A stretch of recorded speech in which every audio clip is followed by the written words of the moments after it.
the search is continuing in the North Atlantic for the missing Titanic submersible. Enda Brady, the London-based journalist and commentator, is with me now. Enda, what is the latest on that search? Good evening, Kieran. Well, we've had an update from the man leading the search. He is the Rear Admiral John Mauger from the US Coast Guard, and he has been speaking to reporters, and he has confirmed that they have picked up a faint knocking noise. Now, this is potentially very, very significant. So they're focusing their search efforts in the direction where that noise is coming from. It's described as a banging noise. Now, of course, on board, one of the five is a very, very experienced diver, the Frenchman, Henri Paul Nargelet. He would know that the protocol to do in a situation like this is for half-hour bursts of 3 minutes tapping on the hull, and that is potentially what is being picked up. So they're flying aircraft over the wreckage site of the Titanic. They have sonar buoys down in the water, and they are picking up this regular tapping sound. So it is potentially a hopeful situation, but we have to remember that if all the indications are correct about how much oxygen they have on that submersible, it's meant to run out at 11 a.m. tomorrow. All right. Well, listen, Enda, we appreciate that update. If there is any more on that, you can be assured we'll bring it to you immediately as soon as we learn anything here on the show. Dik Barton is with us as well.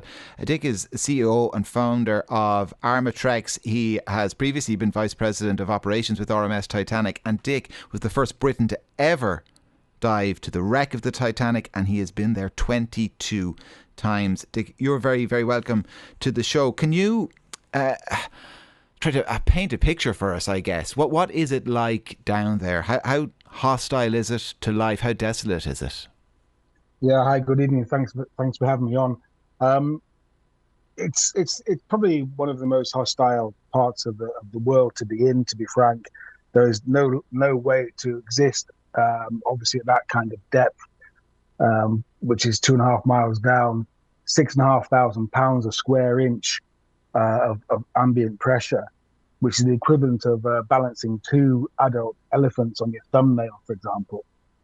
So the integrity of the submersible is everything: the communication systems, your power predominantly, and the will to survive.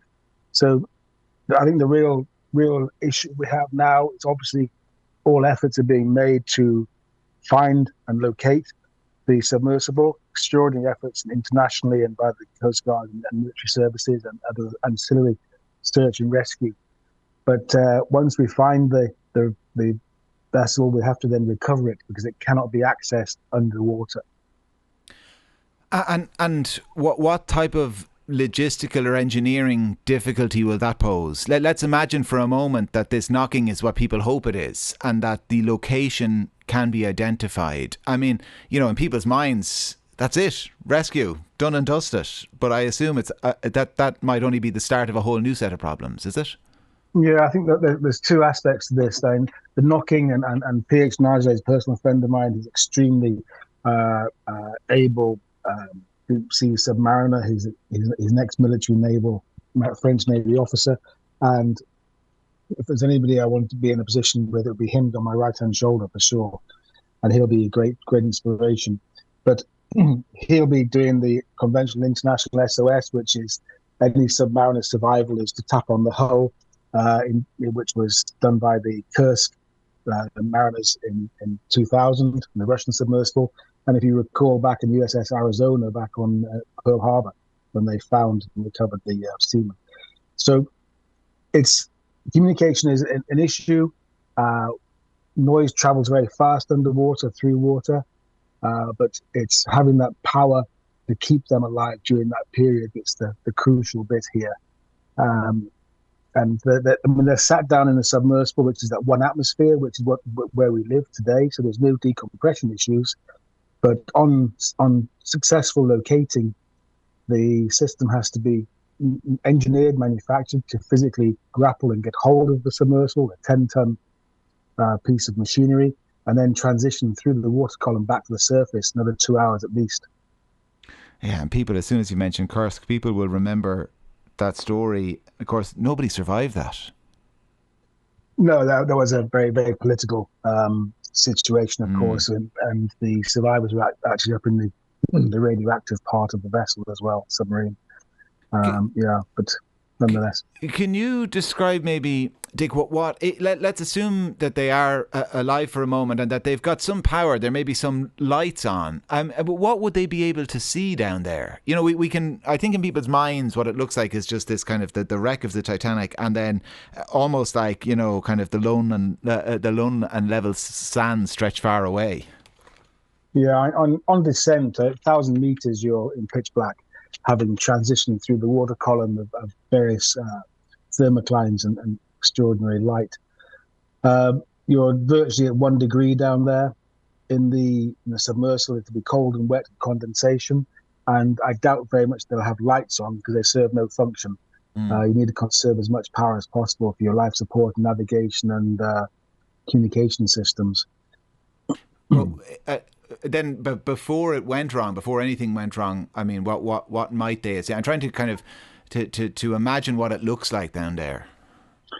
It's bleak, and you only see what you can light up, and the power consumption of the lighting systems we use, for example, on our recovery purpose-built deep water submersibles, is huge.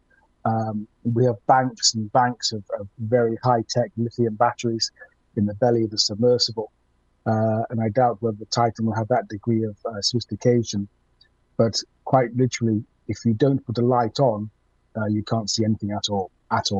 How strong are the currents that far down? I mean, to what extent might they be moving around or have moved around before they hit the bottom?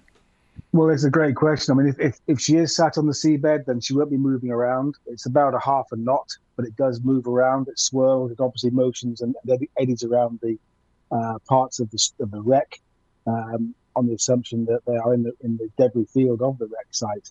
It may well rock and roll the submersible, but depending how she's lying, but she has quite a solid platform to sit down on as well. So I don't think that's a consideration. Emotion really is not a fear. It's just the fact that they have to conserve as much power and keep warm as possible until she is located and rescued. To be blunt about it then for a moment, Dick, I mean, are we clinging to hope over expectation? I mean, the rescue industry is 100% motivated. It's always a positive outcome until it proves otherwise. We looked at the young schoolboys who were in Thailand, who were in the potholing scenario. All hope was lost, and then all of a sudden they were found, and not only found but rescued. So I think for the sake of friends, family, and good mankind, we have to be very positive about an outcome here. Listen, Dick, we really appreciate you talking us through all of that. Dik Barton, the CEO and the founder of Armatrex. I mentioned he's been Vice President of Operations with RMS Titanic and has been down there 22 times. So, Dick, thank you. And thank you as well to Enda, Brady, London-based journalist and commentator.